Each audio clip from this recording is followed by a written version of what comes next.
That was fun.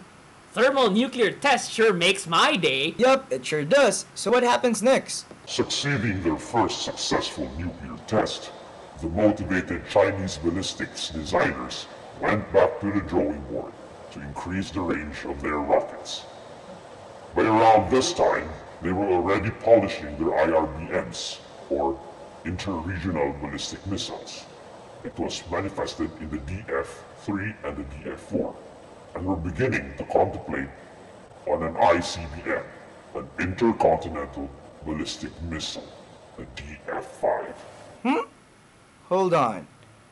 What's the difference between an IRBM and an ICBM? The difference would lie in range. IRBMs would have a reach capability that will affect as far as Central Asia, South Asia, the Siberian area of Russia, and Southeast Asia. ICBMs, on the other hand, can reach as far as Washington, D.C. and the Kremlin in Moscow. It's pretty much anywhere on the face of the Earth. DF-3 was an apparent success despite using indigenous technology, which was a single-stage system. What these upgrades basically imply is the capability to project power beyond Chinese territory and serve as the stepping stone for a rocket that can escape the Earth's atmosphere.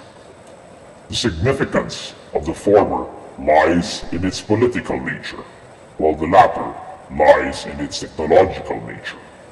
For now, let us focus on the latter. Multi-stage launch systems is still the most effective and safest way to get a terrestrial object outside the Earth's atmosphere or even its gravitational orbit. These are the shoes that will take China into outer space. What about the former feature? Oops, I almost forgot. Well, given that multi-stage rockets increases the range of the projectiles, the scope of the threat would greatly expand geopolitically.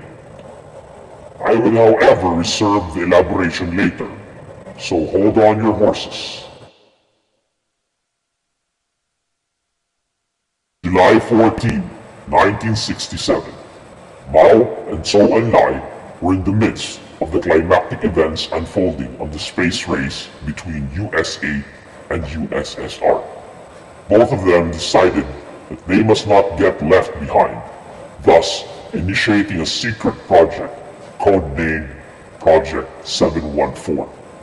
19 of the best People's Liberation Army Air Force were screened on who were worthy enough to pilot the Shukwang by 1973. Only 2 of them will be chosen. However, internal politics spurred, and thus the Cultural Revolution occurred. I guess domestic politics would always come first, all the time. 1969, the United States of America launched Apollo 11 and successfully landed its lunar module on the moon's surface, and was the first nation-state to land human beings on lunar soil, surpassing their Soviet rivals. While the rest of the world celebrated with the United States, China was inching herself to the stars in subtlety. DF-5, its first ICBM, was finally made and underwent a successful test. A few months later, Mao inaugurated the first Space Academy in Beijing, and a parallel rocket design to the DF-5 was made, CZ-2, for this new Chinese program. For some reason, China was in a hurry to launch their first satellite before Japan. This consequently led to failure. Not long after this failure, China was once again ready to launch for the second time.